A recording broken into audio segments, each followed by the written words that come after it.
513 will do the visual.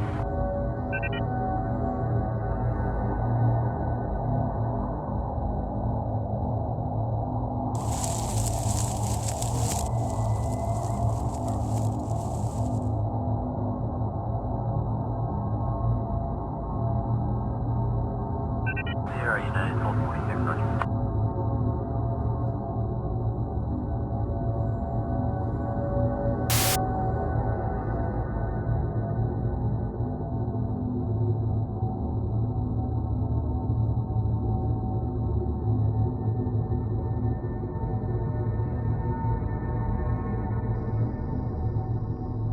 Mr. Draper, we're interested in what you can tell us about the Iridium program.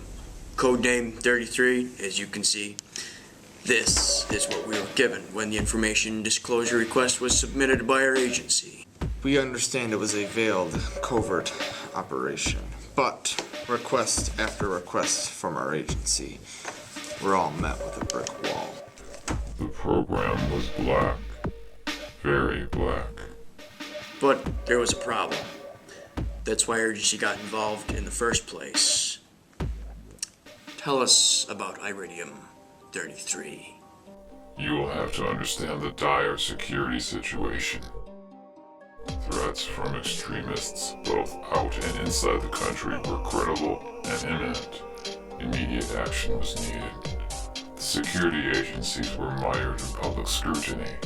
They needed a new, swift, and sure way to find and remove these threats from the scene as quickly as possible, before their network grew too large.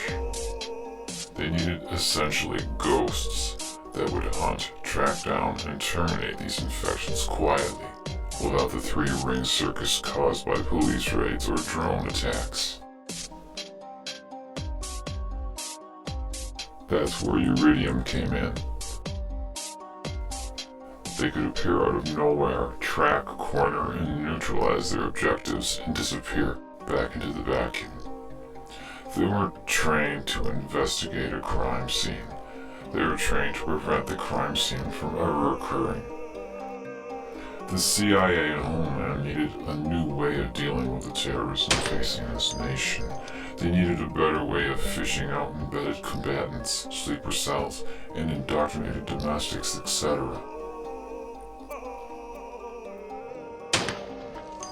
Mr. Draper, you paint a very impressive picture, but how could we be expected to disregard the obvious legal issues, ethics, the public, and political backlash? Gentlemen, Iridium was a new dimension, a paradigm shift, and national security was the prime objective. The tasks performed were the tasks required. Information on German nationals. Last known location, Connecticut, Massachusetts area. Indication, attempts at the purchase of cesium fluoride. About the people on the ground, what can you tell us about them and their training? We needed people that could infiltrate the enemy's networks without detection. It needn't state the obvious dangers nor the potentially catastrophic impact to our foreign policy. Training was standard. It was the neurological enhancements that made our operatives superior. Multiple alias used. Visual IDs unavailable. Descriptions unavailable. Network contacts appear to be closed loop and limited.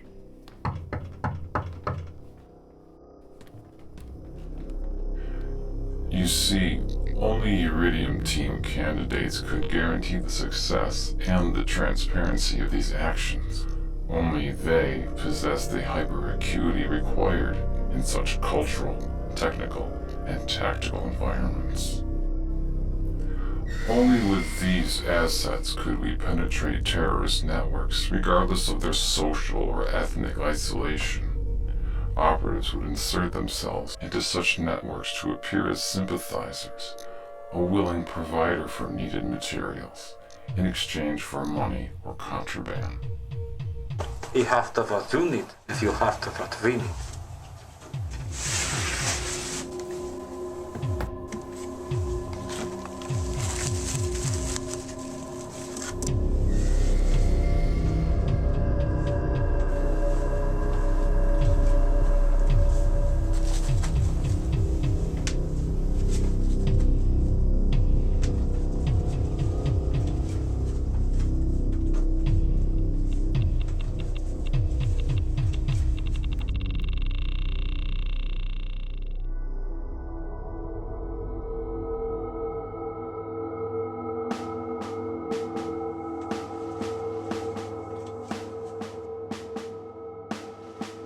Einstein testing.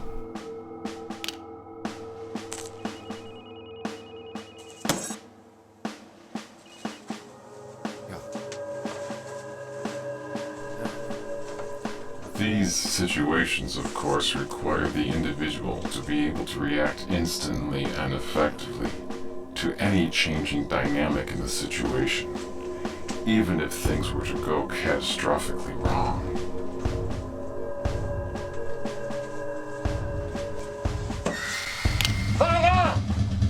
Who's that you?